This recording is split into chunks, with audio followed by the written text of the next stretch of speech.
We hesitated before pressing record on this one, not because it was loud or shocking, but because the quiet in it felt familiar. Some stories don't announce themselves. They sit there, waiting. Already finished long before anyone notices. Paige Miller's didn't begin with a fight. It began with a pattern. This is where she takes over.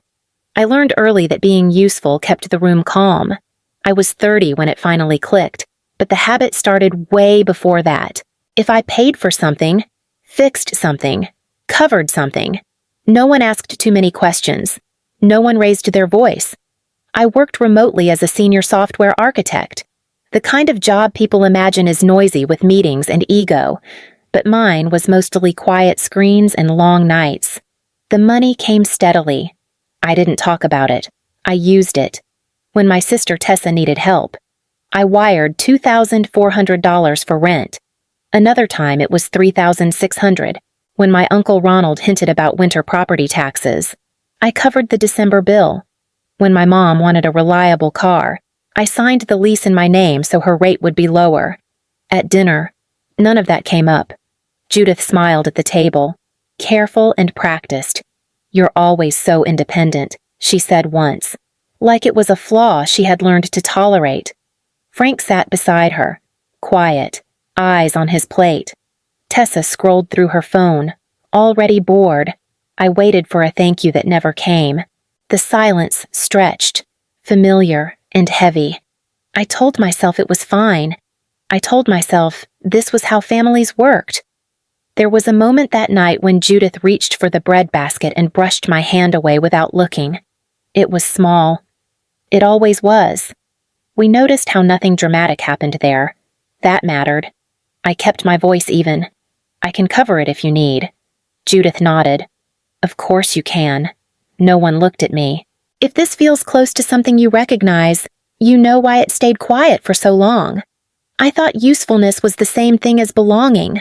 The pattern showed itself in pieces, never all at once. Tessa called late one night, voice tight and rushed.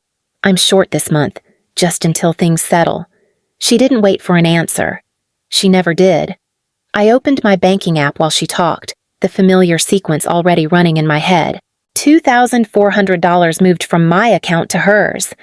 "Thank you," she said, already distracted. "I'll get you back." She didn't. A few weeks later, Uncle Ronald mentioned property taxes over dinner, like it was a joke everyone was supposed to catch. "Winter bills are brutal." He laughed, nudging his plate aside. "Michigan doesn't play around." I covered the December payment the next morning, $1,900.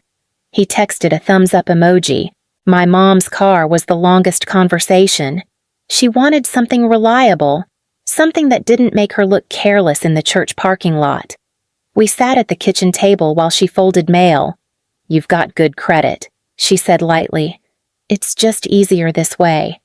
I signed the lease, 36 months, $380 each month. My name. Her keys. At family dinners, none of it came up. Judith talked about holiday plans and neighbor gossip. Frank nodded along, quiet as always. Tessa complained about work. Ronald poured another drink. I waited for someone to acknowledge it. Not the numbers, just the effort. Judith glanced at me once and smiled. "You're so capable," she said, the way someone comments on a useful appliance. We noticed how the help moved in one direction. I told myself it was temporary. That usefulness had a shelf life. That eventually, something would shift. Nothing did.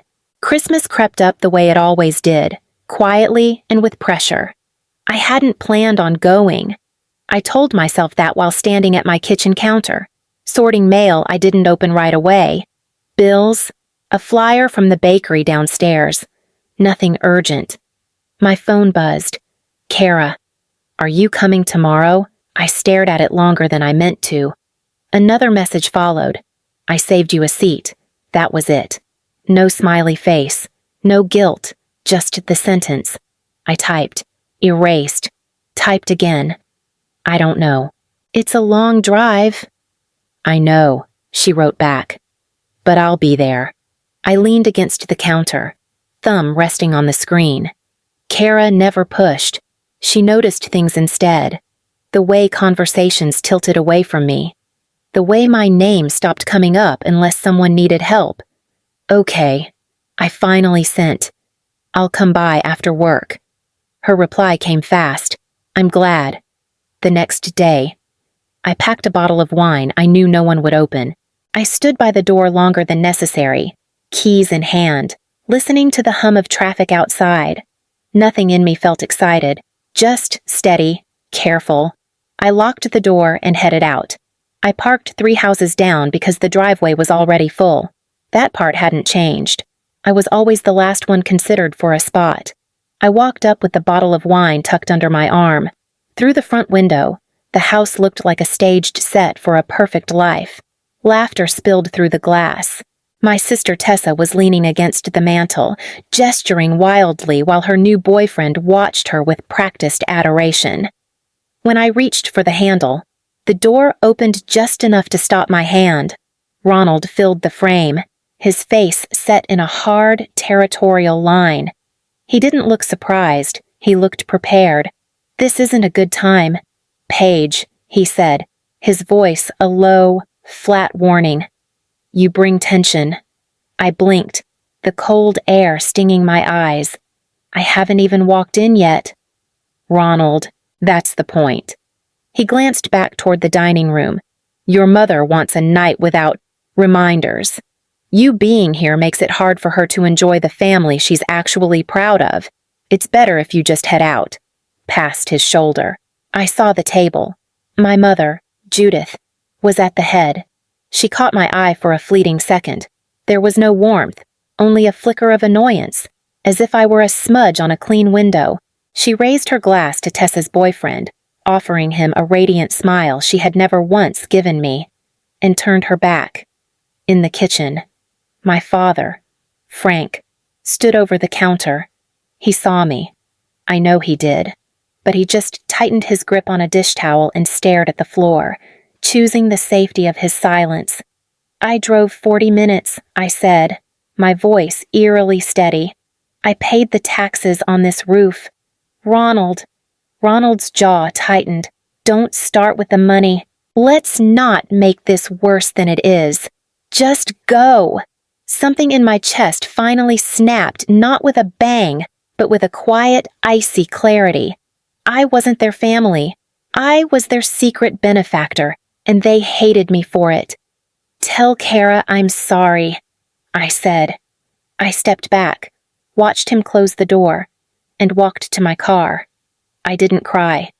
You don't cry when you finally realize the house you've been trying to buy your way into was never home to begin with. I set the wine on the passenger seat, put the car in gear, and drove until their lights were nothing but a blur in my rearview mirror. I didn't drive far, just enough to let my hand stop shaking. I pulled over near the corner store, the engine still running, heat clicking on and off. My phone sat heavy in my lap. I unlocked it and opened the folder I'd stopped pretending wasn't there. Screenshots, emails, voicemails saved with dates, bank transfers labeled and untouched. A scanned copy of the emergency support loan acknowledgement Tessa signed without reading twice. Not dramatic, just accurate. Kara's name was already in the group chat. So was Ronald's, my mom, a few others who mattered. I typed one line. For clarity. Then I attached the files. No commentary, no explanation. I hit send and set the phone face down. The car felt too quiet after that. I watched my breath fog the windshield and waited. The first buzz came quickly. Then another. I didn't pick the phone up. A voice message popped through anyway. Kara's name lit the screen. What did you send? Her voice came fast, controlled but sharp, because everything just stopped in there. I closed my eyes. Just the truth. I said into the phone. Nothing new. She exhaled hard. Ronald's yelling. Your mom's pretending she doesn't understand what she's looking at. We noticed how she didn't add anything else. That pause said enough. I didn't want you caught in the middle. I told her, I already am, Kara replied. Then, softer. But I'm glad you did it. I ended the call and turned the phone face down again. Inside the house I'd just left, something was breaking apart on its own. I stayed where I was. I didn't see anyone storm out. That came later. What I saw first was Kara stepping onto the front porch, phone pressed to her ear, shoulders tight. She paced once, stopped, then went back inside. The door didn't close all the way. Voices spilled out in pieces. "That's not what happened. You're twisting it." "Then explain the transfers." Someone laughed, sharp and short. A glass clinked against the counter. I stayed parked where I was, hands resting in my lap, watching the house breathe in and out with light. A car door slammed, then another. Kara called again, whispering this time. "People are leaving. Not all at once. It's just bad in there." I nodded even though she couldn't see me. "I'm sorry." "No," she said. "Quick. Don't do that. You didn't start this." From my seat, I saw my aunt's friend walk down the driveway, coat half buttoned, eyes fixed on the ground. A cousin followed, head shaking, phone already out. We noticed how no one ran. They drifted. That mattered. Inside the house, voices rose again, then cut off. The door shut hard. Kara's voice softened. "I'm coming to you. Take your time." I told her. I stayed where I was, engine idling, as the house behind me emptied itself without me ever stepping back inside. The first thing I did was nothing. I slept until noon, letting the phone buzz itself into silence on the nightstand. When I finally checked it, the screen was a graveyard of missed calls. Tessa, Ronald, and 3 from my mother. I didn't return any of them. I was done with words. I was moving on to records. I called the local dealership first. "My lease on the SUV expires this week," I said, my voice as flat as a dial tone. "I'm not renewing. I'm not buying it out. You can recover the vehicle from the address on file." The representative paused. "The primary driver isn't the lessee. If she wants to keep it, she'll need to qualify for a new contract today." "She won't qualify," I replied. "Pick it up." 2 days later, a text from Kara arrived with a photo. It showed a tow truck in my mother's driveway at 2 p.m., right when the neighbors were out walking their dogs. The perfect Judith Miller was standing on her porch, clutching a cardigan, watching her status symbol disappear in broad daylight. I felt a cold, clean wave of relief. Then came Tessa. My attorney sent a formal demand letter referencing the emergency support loan she had signed in a moment of desperation. No threats, just a 60-day deadline. She called an hour after receiving it, her voice shrill. "Are you seriously suing your own sister over money?" "It's not about the money, Tessa," I said. "It's about the debt. I'm just making sure the paperwork finally matches the reality of our relationship." She went quiet. And for the first time in 30 years, she had nothing left to say. Ronald's winter property tax deadline passed on December 14th. I didn't send a warning. I didn't send a reminder. I simply let the automatic payment stay at 0. Paperwork has a way of ending conversations without ever having to raise its voice. The knock was soft, hesitant. I opened the door to find my father, Frank, looking smaller than I remembered. He stepped into my apartment, the scent of cinnamon from the bakery below filling the silence between us. "Your mom. She's not doing well," he said finally, refusing to meet my eyes. "The car, the taxes. It's caused a lot of friction at home. Things are unbearable. Paige." I leaned against the counter. "Unbearable for her. Or for you." He rubbed his face, looking exhausted. "I should have spoken up years ago. I stayed quiet because it was easier. I didn't think you'd actually walk away. You stayed quiet because my money bought your peace." "Dad," I said, my voice cutting through the air like a blade. "You didn't care that I was drowning as long as the bills were paid and Mom was happy. You're not here because you miss me. You're here because without my help, Mom has turned her anger on you, and you want your quiet life back." He flinched, the truth landing hard. He didn't deny it. He just stood, his apology as hollow as the silence he had maintained for decades. "I should go," he muttered. I watched him leave, realizing that his regret wasn't for the daughter he lost, but for the convenience I provided. I closed the door, and for the first time, the quiet felt entirely mine. New Year's Eve didn't feel like a finish line. It felt like space. Kara came over just before sunset with takeout containers stacked in her arms. We ate on the floor because the table was still half covered in mail I hadn't sorted yet.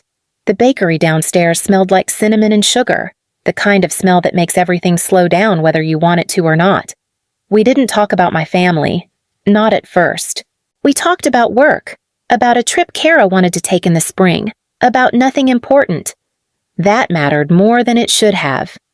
Later, when the city got quieter, she leaned back against the couch. They called me again. I nodded. "You don't have to pick up." I didn't. She said. Then, after a pause, "I'm staying with you on this. Thank you." The words landed deep and steady.